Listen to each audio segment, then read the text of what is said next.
Il y a une différence entre acheter un espace publicitaire pour diffuser quelque chose et faire une chronique qui est tirée par d'autres cordes. Comme on consomme tout sur internet, sur les réseaux sociaux, il y a des informations qui se mélangent et on ne sait plus dissocier un article, une chronique, une promotion, du contenu sponsorisé. Il faut que le public soit averti.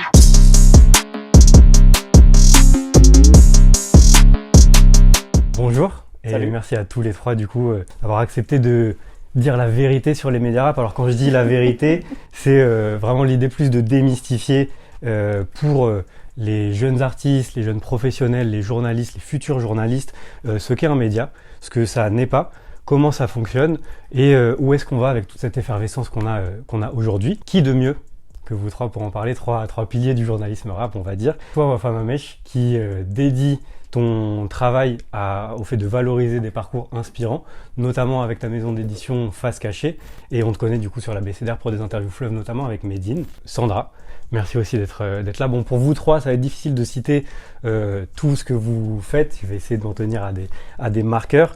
Donc Sandra, tu es photographe, directrice artistique. On te connaît également en tant que journaliste érudite du rap, notamment dans le Code Review. Elle a un univers bien marqué, en plus très graphique, un peu proche de l'horrorcore. Sur tes interviews 69 minutes sur ta chaîne YouTube, mais aussi en tant que rédac chef du média Nanas Benz. Raphaël Lacruz, Salut. merci d'être là. On te connaît notamment aux côtés de Sandra dans le Code Review en tant que journaliste, mais également derrière le micro, entre autres, de BPM pour Bouscapé, donc qui est un podcast dédié à la rencontre de beatmakers. Est-ce que tu es dans la démarche de me dire il faut que j'essaye de correspondre à son univers, ou au contraire tu te dis il y a un défi aussi d'essayer, tu vois, de le sortir de sa zone de confort dans quelque chose d'inédit, tu vois, sur lequel peut-être tu t'es projeté. Exactement. Et enfin, en tant que coordinateur pour l'ABCDR du son. C'est ça. Donc j'ai la chance d'avoir trois profils journalistiques solides en face de moi et à la fois assez variés. Je vais en profiter pour essayer d'avoir vos réponses à des questions que je pense, comme je disais tout à l'heure, beaucoup de gens se posent. Globalement, on va essayer de parler premièrement de l'effervescence du coup des médias ou des personnes qui parlent de rap aujourd'hui. Deuxièmement, on va parler un petit peu d'argent parce que je pense que ça fait partie aussi de la thématique. Et ensuite, on va parler de subjectivité.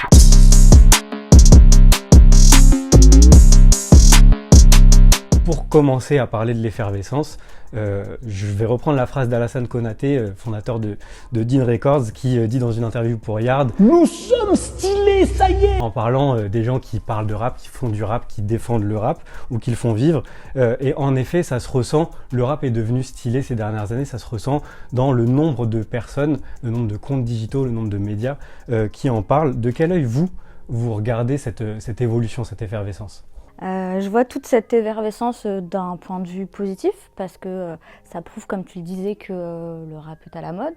On s'en est plaint pendant longtemps, donc essayons de prendre le côté positif quand il y en a. Après, évidemment, on va parler des points négatifs après. C'est vrai qu'aujourd'hui, il suffit d'un téléphone, d'un ordinateur, d'avoir des écoutes d'albums dans les oreilles et puis de pouvoir donner son avis.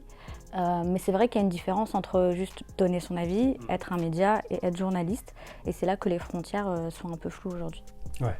Je partage un point de vue avec Wafa, effectivement, c'est qu'il y a beaucoup de médias mais peu de journalisme en fait.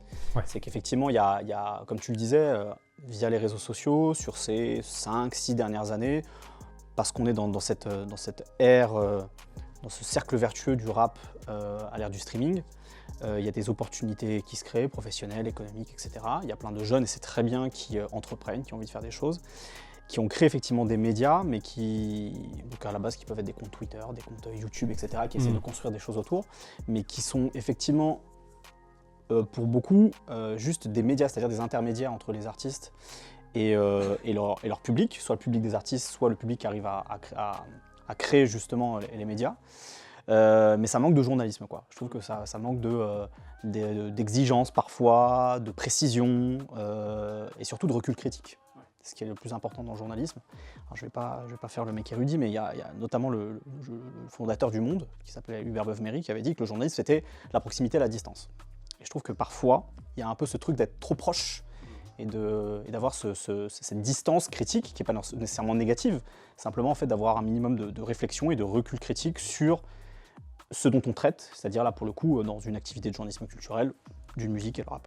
Et c'est vrai que, comme tu disais, le fait que ce soit devenu stylé, il y a de plus en plus de monde qui veut en être. Ouais. Déjà, je pense que si on parle juste nous de nos métiers, ça fait un peu rêver. Sauf que les gens ne connaissent pas forcément et la charge de travail qu'il y a derrière et les revers finalement, parce que ça reste un métier comme un autre qui peut être instable, qui peut être précaire, etc. Et puis il y a plein de questionnements, oui, d'éthique, de subjectivité, de proximité qu'il faut se poser. Et c'est vrai que les gens ont juste envie peut-être des fois d'être proches de leur artiste préféré ou beaucoup finissent en label. Et c'est vrai que c'est plus le monde de l'industrie plus qui les attire que finalement la musique en elle-même. Ou le fait de faire du journalisme culturel en fait. Il y a vraiment ce truc-là, effectivement, par moment on a l'impression que des gens ont envie d'en être, ce qui peut être parfaitement naturel, hein, effectivement. C'est une culture, un courant musical sur lequel tu as envie de faire des choses toi aussi, mais la question à se poser c'est comment le faire en fait. Et je pense qu'effectivement il y a beaucoup de flou sur le fait d'avoir un média, c'est quoi et pourquoi faire exactement. Trouver sa ligne éditoriale, être exigeant dans son approche. Je pense qu'il y a beaucoup de choses parce que c'est aussi, encore une fois, de l'effervescence de jeunesse, tu vois, sur lesquelles il y a encore, chez certains, je trouve, un manque peut-être de réflexion et de recul, ce qui est tout à fait normal aussi. Et ce que je trouve intéressant, il y a notamment dans ce que tu as dit, Raphaël, il y a la notion de journalisme et la notion de média qui se différencient. Alors dans ce que tu dis, ce que je comprends, c'est qu'on peut effectivement être un média sans avoir une démarche journalistique, si on prend vraiment l'idée d'être un intermédiaire effectivement entre le public et des artistes ou des informations. Et je me souviens, il y a quelques années, on avait tendance à dire il y a plus de rappeurs que de fans de rap. Maintenant, c'est un peu il y a plus de médias que de journalistes rap. Le truc, c'est que j'ai l'impression qu'il y a aussi cette génération où on est autodidacte. Et moi, je suis un peu dans ce cas-là où j'avais cette envie de faire du journalisme rap, sauf que j'ai pas cette formation. Comment est-ce qu'on peut se former au journalisme et comprendre la déontologie qui, selon vous, y correspond ? Je pense qu'il n'y a pas de réponse toute faite à cette question-là. Ouais. Il y a effectivement des personnes qui sortent d'école de journalisme, ça ne veut pas nécessairement dire qu'elles ont une grande déontologie ou une éthique non plus, tu vois, dans leur boulot. Donc voilà, je pense que c'est juste des questionnements personnels. En fait, ce qui m'interroge souvent, c'est le parcours des personnes, et ça revient un peu à ce que disait Wafa sur qu'est-ce que tu as envie de faire et comment tu as envie de le faire.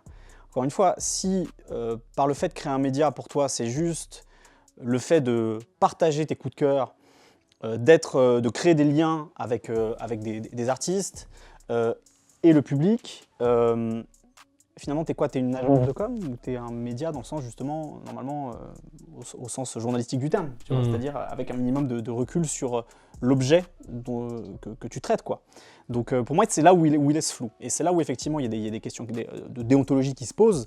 C'est parfois ce flou entre la com et un média qui, normalement, avec sa ligne éditoriale, avec son regard critique, doit pas être entièrement dans la com et au service des artistes. Il n'y a pas très longtemps, il y a un confrère à nous qui s'appelle Jean Morel, dont j'estime beaucoup le travail, pour lequel j'ai même de l'amitié parce qu'on se connaît personnellement, qui avait dit justement dans une interview avec Nifa, c'était chez Camino, qu'un média c'était un relais en fait entre l'artiste et le public. Et là-dessus, je suis pas d'accord avec lui, c'est-à-dire que pour moi, un média, dans le sens journalistique du terme, c'est l'objet sur lequel se fait le travail, c'est pas avec les artistes en fait.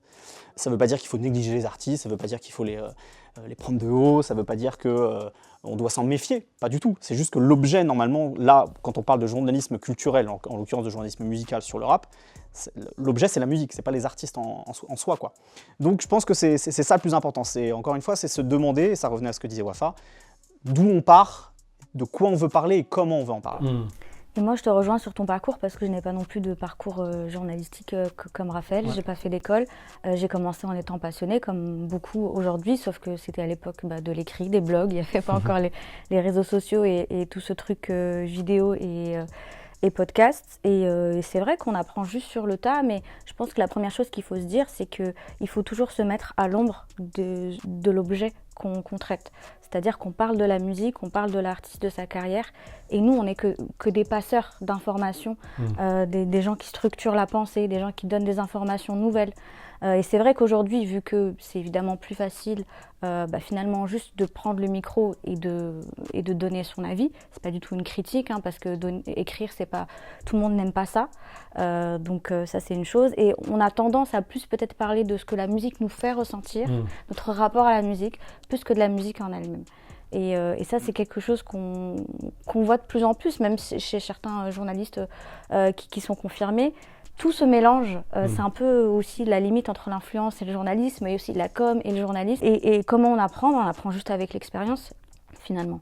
Si on arrive à rentrer dans des rédactions, c'est très bien parce qu'on apprend auprès de collègues. Sinon, c'est juste de l'expérience. Mais le journalisme, c'est aussi beaucoup d'humilité, en réalité. Je rejoins ce que Raph et Wafa disent. Pour rebondir sur cet aspect d'humilité, je pense que c'est le plus important parce que tu parlais du fait d'être autodidacte. Pour ma part, tous les métiers que j'exerce aujourd'hui sont le fruit d'un apprentissage personnel et à la fois solitaire parce que j'ai fait ma propre expérience toute seule, mais aussi je me suis rapprochée de gens dont c'était le métier et qui peut-être avaient eu un parcours académique ou une formation ou des années d'expérience. Ça, c'est peut-être la première chose à se dire aussi, c'est savoir pourquoi on fait les choses. Comme disait Wafa, ne pas se tromper sur la fonction que tu vas incarner en fait. T'es pas là pour briller, tu parles d'autres artistes ou tu parles d'une culture. Donc ça, c'est les deux aspects essentiels. Mais aussi prendre son temps et ne pas vouloir aller trop vite. Et je pense que c'est aussi un marqueur de notre génération. On veut susciter des réactions. Plus que de faire ses armes et écrire des articles par dizaines avant de se dire « Ok, je commence à affûter ma plume, ça commence à devenir un peu pertinent ». On veut directement, parce qu'on voit que ça marche aussi, on veut directement faire le truc qui va marcher. Ça peut fonctionner, mais concrètement, est-ce qu'on a vraiment appris avant d'atteindre un certain statut ? C'est le risque en fait, c'est d'avoir toute la lumière sur soi et que tout le monde, que ton média explose et qu'après on voit les potentielles lacunes qu'il y a derrière. Donc prendre son temps aussi, c'est hyper important. Le fait d'être autodidacte, c'est aussi important pour le milieu dans lequel on est, parce que le rap, c'est aussi le mode d'expression d'une certaine catégorie socio-professionnelle, des gens qui n'ont pas accès à des études ou qui ne pensent pas pouvoir le faire. Donc le fait d'être autodidacte, j'encourage toujours ça, mais attention à ne pas vouloir aller trop vite et respecter aussi ce que les anciens ont fait, observer et demander aussi de collaborer avec d'autres personnes. C'est toujours un bon moyen de le faire, quoi. Parce que le temps, effectivement, Sandra a raison, le temps c'est important à mon avis pour deux choses. Déjà parce que comme on est sur du journalisme culturel, ça veut dire qu'on est spécialisé dans un domaine très particulier, là le rap, le temps c'est ce qui te permet aussi d'acquérir de l'érudition, d'avoir justement ce recul critique. Et c'est encore plus, et je comprends que ce soit encore plus compliqué pour un gamin qui a, je sais pas, entre 18 et 20 ans maintenant, que moi déjà à l'époque quand j'avais 18 et 20 ans, j'avais déjà 20 ans ou 30 ans de rap à rattraper. Là on est dans les 50 ans du rap officiellement, on fait de la culture hip-hop cette année. T'as 50 ans de culture hip-hop à rattraper en fait, donc forcément t'as besoin de temps pour tout avaler, tu vois, si tu veux vraiment en fait avoir cette érudition qui te permet d'avoir une forme de recul critique, quoi. Et je pense que le temps ça permet aussi autre chose, c'est encore une fois de définir ta ligne éditoriale pour ton média. Wafa elle a utilisé ce mot d'influence. C'est de la prescription, c'est de la curation, et ça peut être complètement une ligne éditoriale acceptable. Il y a plein de médias qui font ça très bien, mais je trouve qu'ils le font bien parce que justement ils ont réussi à définir un filtre sur on va vous parler de quoi en termes de scène rap. Et ça permet, je trouve, de définir certaines choses parce que forcément, à partir du moment où tu vas choisir, ça veut dire que tu vas moins parler de certaines choses ou tu vas en parler différemment et tu peux développer justement un discours critique en fait. Je pense que le temps, ça sert à ça aussi et là-dessus, je suis complètement d'accord avec Sandra, de comprendre quelle ligne éditoriale tu veux développer. Est-ce que tu veux juste faire des interviews? Est-ce que tu veux faire un média justement d'approche critique comme Thésaurap par exemple? Si on parle de choses récentes, Thésaurap, ils se sont complètement axés là-dessus. Comme 1863 sur la Next Gen, comme Midi Minuit, tu vois, sur un certain type de rap aussi. Donc, je pense que ça, c'est important aussi, et c'est le temps qui permet justement de faire ça. Parce que sinon, effectivement, tu fais comme tout le monde, quoi. Et faire comme tout le monde, c'est pas faire forcément quelque chose de très intéressant, quoi. Et pour rebondir sur le temps, c'est vrai que le côté négatif avec lequel les gens doivent traiter, c'est cette pression de l'actualité. Aujourd'hui, il y a tellement de choses, que ce soit des vidéos, des podcasts, des albums, des EP, des singles, que en fait, déjà en termes de consommateurs, on est assaillis, on a cette pression il faut écouter à temps, il faut pouvoir en discuter, donner son avis. Alors j'imagine qu'encore plus, si on a si on est un média, si on a un compte, etc., qui veut être à la pointe de l'actualité, on a envie de le faire avant tout le monde. Et ça rajoute de la pression. Donc aussi, c'est lié, je ne sais pas qui vient avant, mais il y a aussi cette notion de consommation. Peut-être que si on révisait, si on revoyait notre façon de consommer la musique aujourd'hui, ça influerait sur les médias et inversement. Et je pense que c'est des choses qu'on peut pas séparer. Ouais, c'est clair. Sandra, je reviens sur le lien que tu as fait entre le fait d'être autodidacte et le rap. Il y a autre chose qui est important dans tout ça et qui va être lié aux médias et au journalisme, c'est l'indépendance, qui est aussi très très liée à ce qu'est le rap, à ce que ça représente. Qu'est-ce que ça veut dire l'indépendance en tant que média et en tant que journaliste ? Alors en tant que journaliste, c'est de ne pas être lié, de ne pas avoir d'exclusivité avec une rédaction, donc de pouvoir proposer des sujets à différentes rédactions. Et en tant que média, c'est de ne pas être lié économiquement à des structures qui produisent l'objet duquel on parle. Très bien, super clair. C'est limite si tu n'as pas préparé ta réponse. Mais effectivement, il y a cette notion d'économie, de lien économique. L'indépendance dans une société capitaliste, ça va toujours être aussi une question d'argent.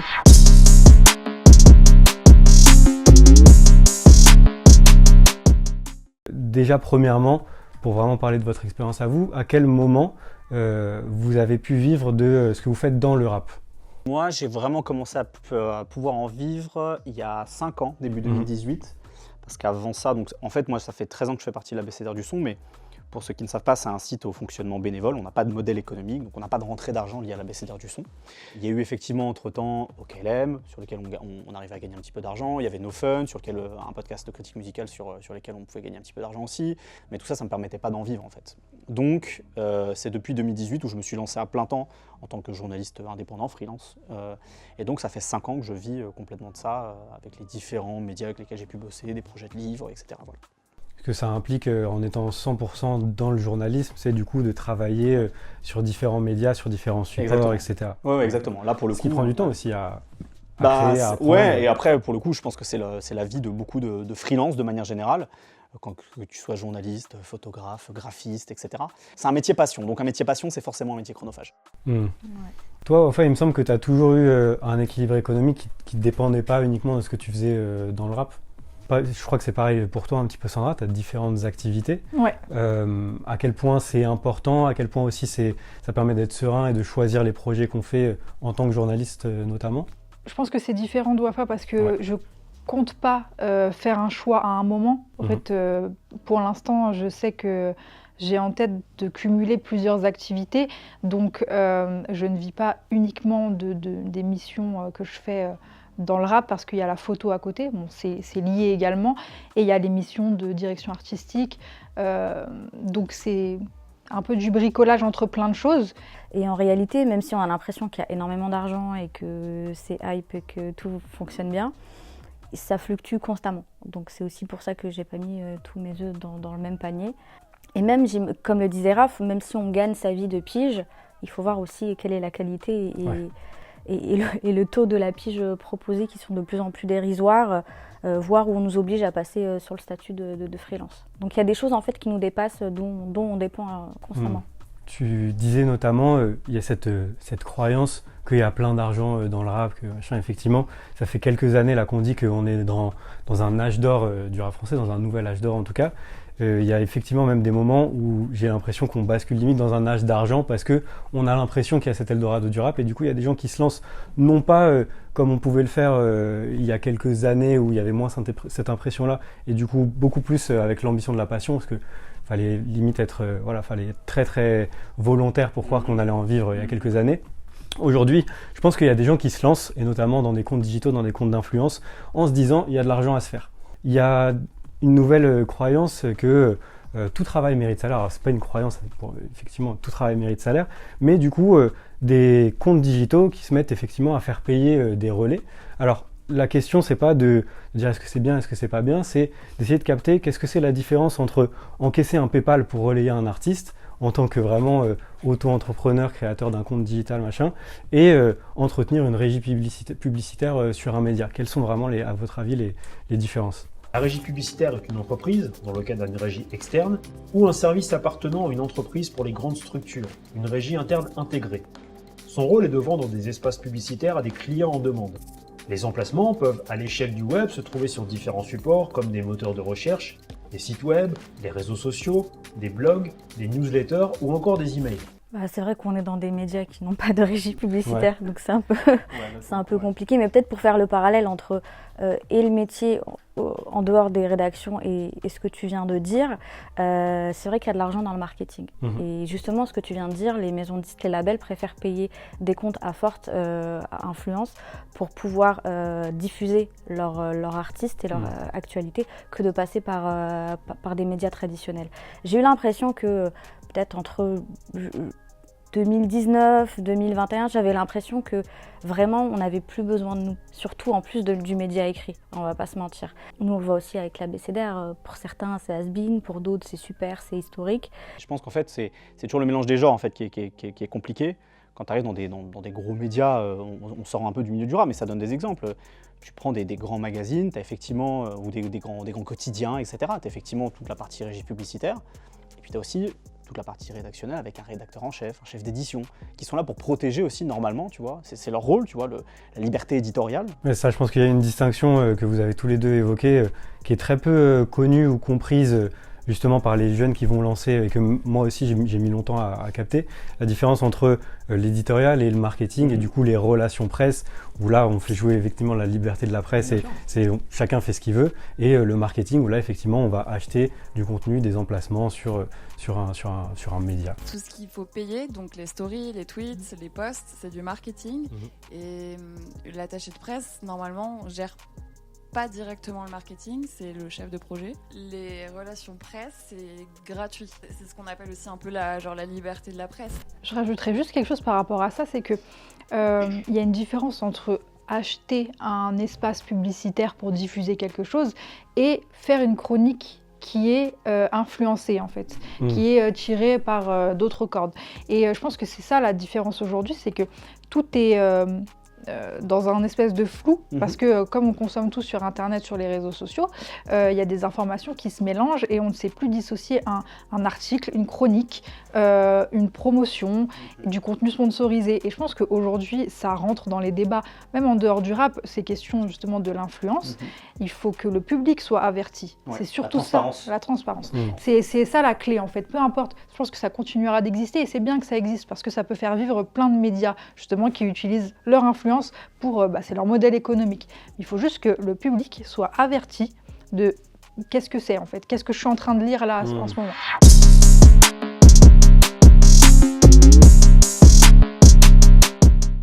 Une dernière question, parce que là, du coup, on a parlé de la thématique argent, mais il y a une thématique autrement plus importante à mes yeux sur l'idée des médias et du journalisme dans le rap en tout cas, c'est l'idée de la subjectivité. Est-ce qu'on peut être un média rap en prenant position? Tu prétends faire du rap sans prendre position? Ou est-ce que justement il y a ces notions de neutralité à respecter, de quand on communique sur les sorties d'albums du jour, est-ce qu'on doit communiquer sur tous les albums, est-ce qu'on doit faire un choix, etc. Moi je pense que la neutralité dans tous les secteurs du journalisme, ça n'existe pas. Et encore moins dans le journalisme culturel. Voilà, on est des êtres humains avec des émotions, avec des appétences. Le but du journalisme peut-être le moins subjectif possible, mais on ne peut pas enlever toute notion de subjectivité. C'est clairement impossible. Déjà, on a parlé tout à l'heure de cette notion de ligne éditoriale, c'est subjectif. Et puis, lors d'une chronique, je pense que cette subjectivité peut arriver à la fin, dans le sens où si on fait bien son travail de journaliste, il y a un travail de contexte à faire, il y a un travail sur l'évolution de la discographie, de remettre vraiment tous les éléments pour que quelqu'un qui n'a jamais écouté puisse comprendre le mieux possible. Et puis c'est surtout aussi des angles finalement. Si par exemple tous les médias font les interviews d'une même personne, le fait de se dire je vais angler sur ça ou sur ça, ça crée aussi des différences. Et ensuite, on donne notre avis personnel et on pose nos questions suivant comment on a réceptionné cette musique. Donc finalement, il y a toujours une part de nous, et c'est ce qui fait aussi la force d'une rédaction ou d'un avis personnel de toutes les manières. Pourquoi on nous écoute nous, on nous lit nous, plutôt qu'une autre personne ?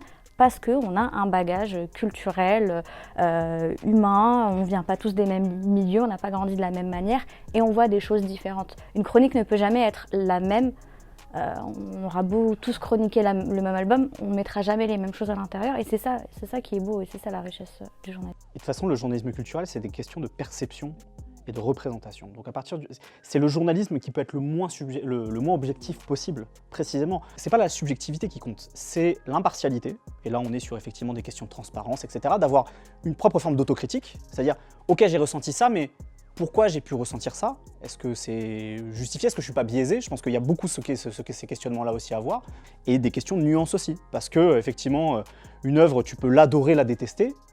Mais il y a aussi des entre-deux et d'essayer de comprendre justement pourquoi toi tu vas adorer cet album-là, pourquoi finalement ça marche pas, pourquoi tu vas détester cet album alors que beaucoup de gens vont l'apprécier, et d'essayer de nuancer ton propre avis justement pour essayer d'enrichir ta réflexion, ta critique. Et nous, je pense que c'est un peu l'exercice qu'on essaie d'avoir individuellement sur le code review par exemple. Et c'est la même chose quand tu prépares une interview par exemple. Si tu fais une interview de Lèchebot, c'est pas intéressant. Il faut aussi, il faut pas aller au conflit avec l'artiste, tu vois, mais il faut aussi, avec diplomatie, nuancer, poser des questions, pas le mettre en difficulté, mais le faire sortir un peu de sa zone de confort justement pour essayer d'aller vers autre chose. Le dialogue, c'est intéressant parce que tu peux parfois même faire ressortir des choses à l'artiste qu'il n'aurait pas soupçonné. Et c'est ça les meilleurs moments, c'est ah ouais, t'as raison, ou non, je suis pas d'accord avec toi. Et il peut peut-être même te convaincre, tu vois. Et je trouve que c'est intéressant parce que ce dialogue-là, c'est un dialogue qui se crée via toi qui est média dans le sens un intermédiaire, parce que tu représentes un auditeur lambda qui peut être n'importe qui d'autre dans le public, justement. Le dénominateur commun, c'est qu'on fait ce métier parce qu'on est passionné par le rap aussi, donc faut pas l'oublier, il faut pas gommer ses aspérités, parce que le rap, c'est pas des mathématiques, sinon on aurait juste des comptes qui nous disent aujourd'hui Prince Wally a fait tant de streams, et c'est pas intéressant. On a besoin de parler de ce qui nous touche, en fait, nos sensibilités, parce que c'est comme ça que les gens écoutent la musique aussi. Donc pour conclure là-dessus, on pourrait dire qu'on a le droit d'être subjectif, que c'est même intéressant d'être subjectif. Il le faut. Et que pour rendre cette subjectivité encore plus pertinente, il faut de la transparence, c'est ça? Ouais, c'est ça. La transparence, de l'impartialité et de l'autocritique aussi, quoi. Et de la nuance, c'est arrêter les superlatifs et de dire c'est incroyable à tout bout. Tu vois, c'est finito ou c'est incroyable. Bah non, en fait, entre finito et incroyable, il y a plein de choses qui existent, tu vois.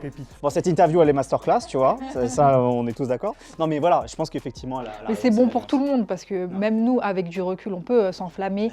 Et après, on se dit, bon, en fait, non, peut-être que 6 mois plus tard, je me suis un peu emballée là-dessus, quoi. Donc, c'est bon pour tout le monde de savoir prendre du recul et tempérer un peu des fois. Super, c'est une magnifique conclusion. J'essaie de pas prendre plus de temps. On a dit le rap c'est pas des mathématiques. Chez nous on dit les chiffres mentent pas, la qualité. Et qu'on remercie La Place de nous avoir accueillis dans le cadre de la L2P convention et La Room d'avoir coproduit ce contenu avec nous. Merci encore à vous trois, c'était super important. Merci à toi.